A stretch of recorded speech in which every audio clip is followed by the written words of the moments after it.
So today I'm going to help you decide if you should buy an EC1 DW. I'm a big fan of the EC range, specifically the EC1. This is an early batch EC1 CW, the previous version. And today I'm going to hopefully explain to you the differences between the CW, the DW, and whether it is the right choice for you. So stick around if you want to see that. If you don't, go and watch something else. Don't waste your time here. This will be really boring for you if that's not what you want. So here we are. So the EC comes in 3 different sizes, the EC range. You've got the EC3, which is for small hands, the EC2, which is for medium-sized hands, and then you've got the EC1, which is for the big-handed boys like me. So what I want to do very quickly is get my calipers out and show you the measurements on the EC1. So I'm going to go for just a couple. I'm going to go for at the top end, what that grip width is, and then at the fattest point, what that grip width is, and then I'm going to do the length as well. So in terms of the underside of the EC, you've got about 60 millimeters there, just below 61. So that's 60.85. And then let's go for the fattest part at the back. And this is about 10 millimeters bigger. So it's about 69.2 millimeters towards the back. So then in terms of overall length, we've got there or thereabouts, 126 millimeters, 126.48 millimeters. So quite a long, quite a wide mouse. In fact, I will also do the height because this is interesting. The height is around, at the tallest point, 42 millimeters by my measurements. Bear in mind, I'm probably pretty shit at using calibers, so take that with a pinch of salt. So I want to talk now a little bit about the differences between these 2 versions of the EC1. So we've got the EC1 CW with no grip tape on it, and we've got the EC1 DW with the ghost grips on it. And the only reason I've got the ghost grips on here is because I like the way they look. I don't need it, the coating's great, but I just like the ghost and the shapes. So you'll know that when I'm holding the DW, it's got bits of blue on it, and that's how we'll differentiate it as we go forward. So I've spent thousands of hours on the EC1 CW, and I have never complained about the weight of this mouse. It sits at about 81 grams, just a hair below 81 grams. And I really enjoy that about this mouse, actually. It's always been quite a stable product for me to use. It's probably not the right way to use that word, but what I mean by that is with the weight of the mouse, I tend to get a lot of stability in the way that I aim. It makes my aim a little bit smoother, and therefore, it's a different experience to the more flighty, super lightweight mice that I also use, like the HTX Mini, the HTS Ultra, etc. It's nice to have the difference between those products and their weight range.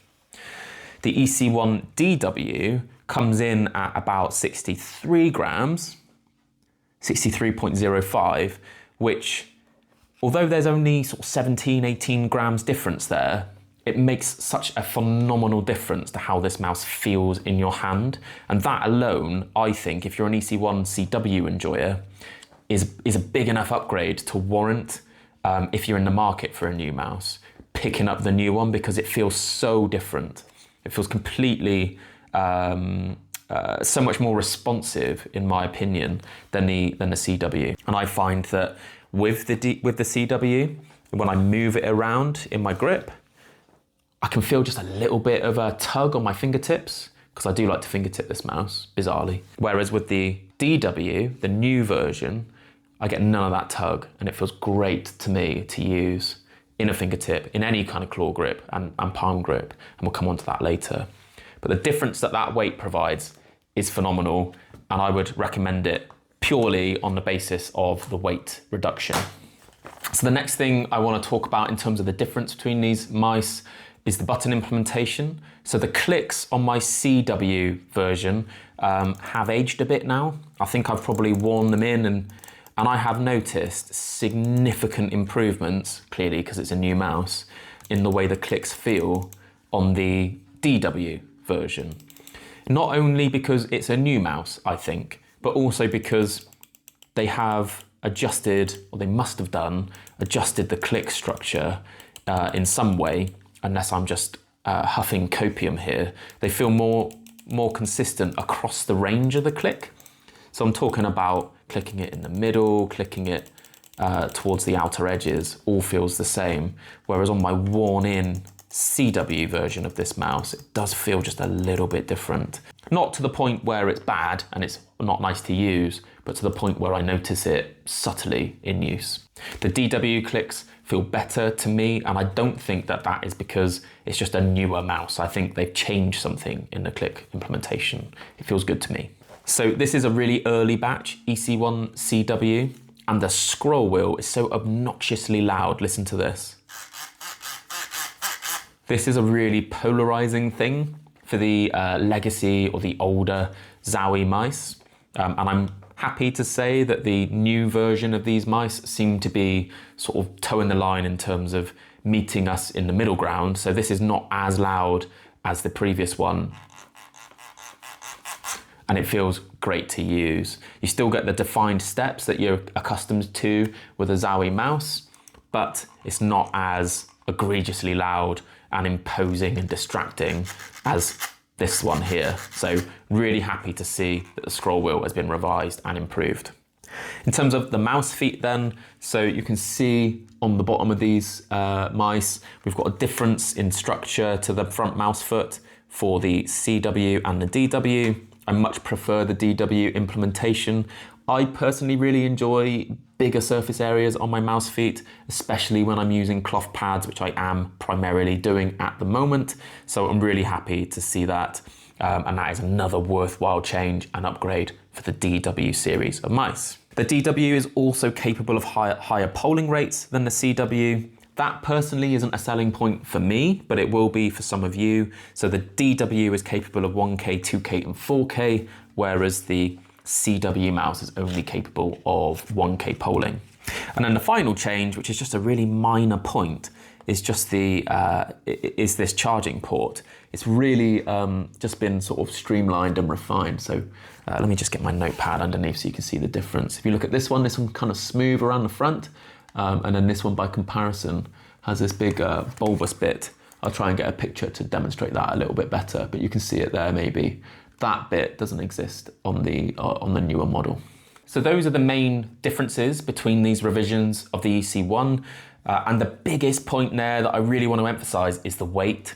You know, the weight reduction on the DW series gives this mouse such a different in-hand feel. And if you're in the market, as I've already said, then go ahead, pull the trigger. This is a mouse for you. I think you'll enjoy it.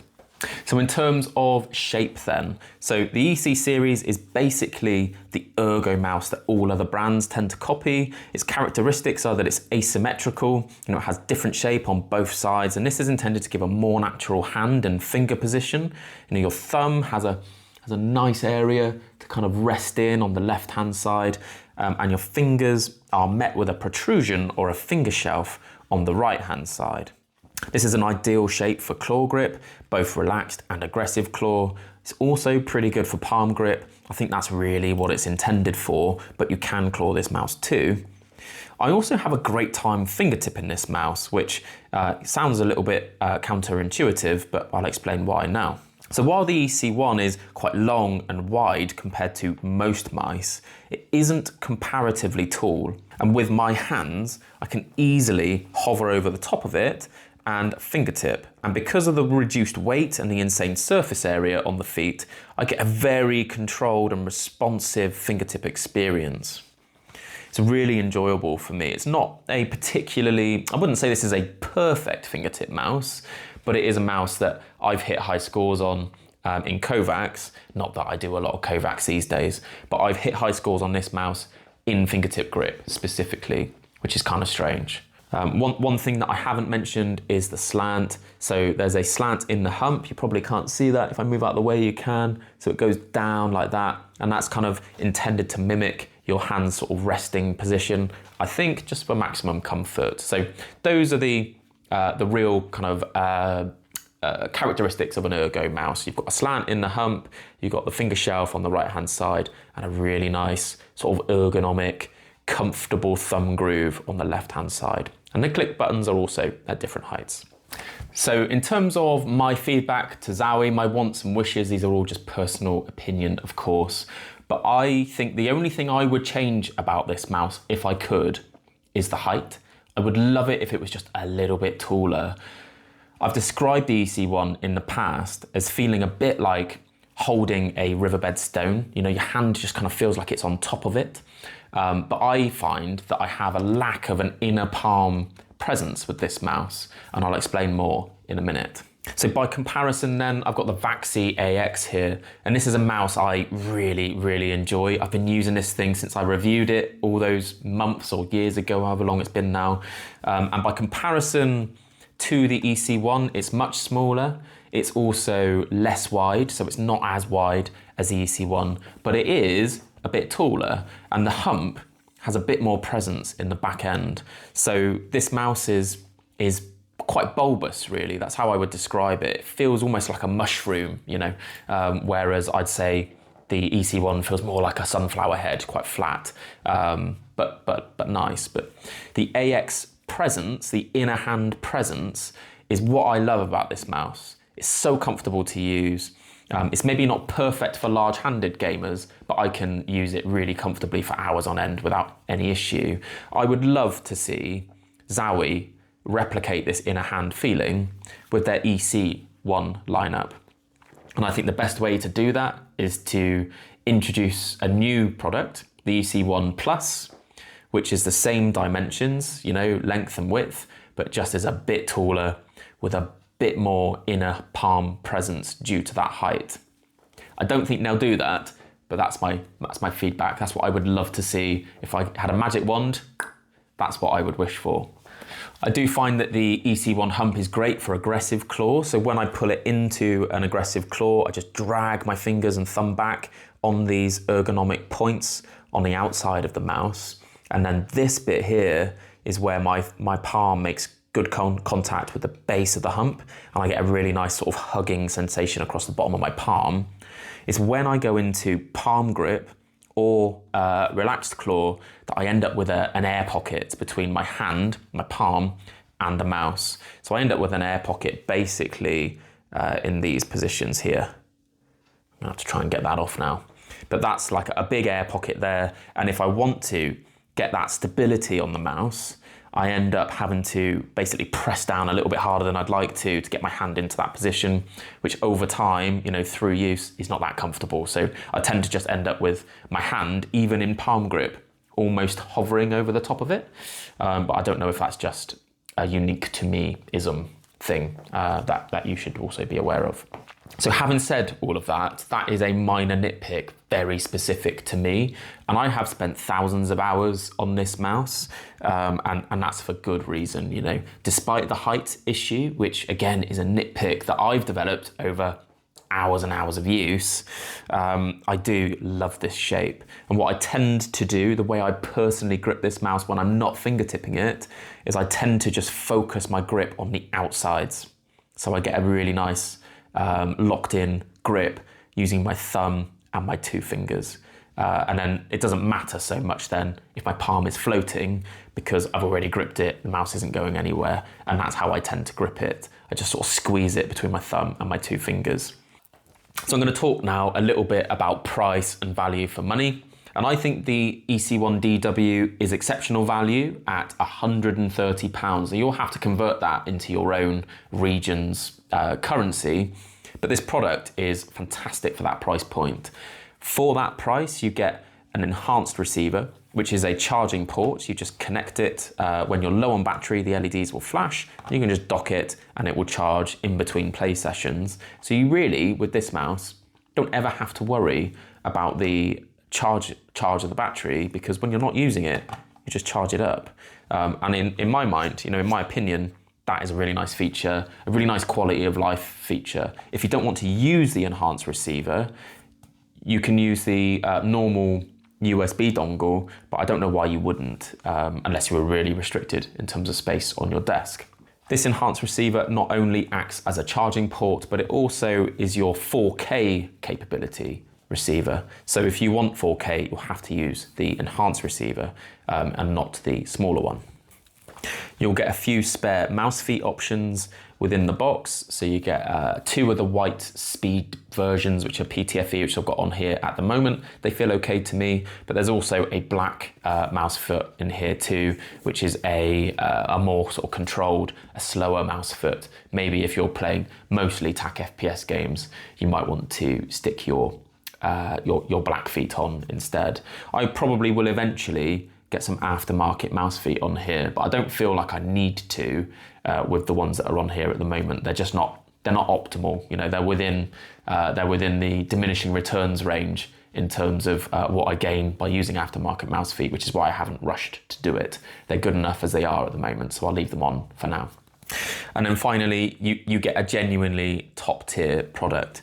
So in my opinion, this is not a risky purchase. You know, Zowie are a known entity. In fact, they're the grandfathers of gaming mice. Their quality standards are insanely high for their mouse range. And I've been really impressed with every mouse that I've tried from their lineup. So I can recommend this mouse for anyone who's in the market for a new mouse. And if you are struggling with your hand size to find comfort in other options on the market, then I think the EC1, if you're looking for an ergonomic mouse, is a great option that you should consider exploring. Or if you're just looking for a really robust long-term mouse purchase, you know, you don't want to just take a risk on a new brand. You want to stick with a known entity, and you want to spend your £130 and be done with it for 5, maybe longer years. Then I can recommend the Zowie EC lineup 100%. All right. I think that's the end of this review. I've had a great time with this mouse. I'm going to continue using it. It will not leave my desk for a very long time. I'm such a big fan of this. I'm going to give you a couple close-ups now of the grip tape, but on this mouse because I think it looks cool. And I will catch you in the next video, probably in a couple of weeks. All right, peace out.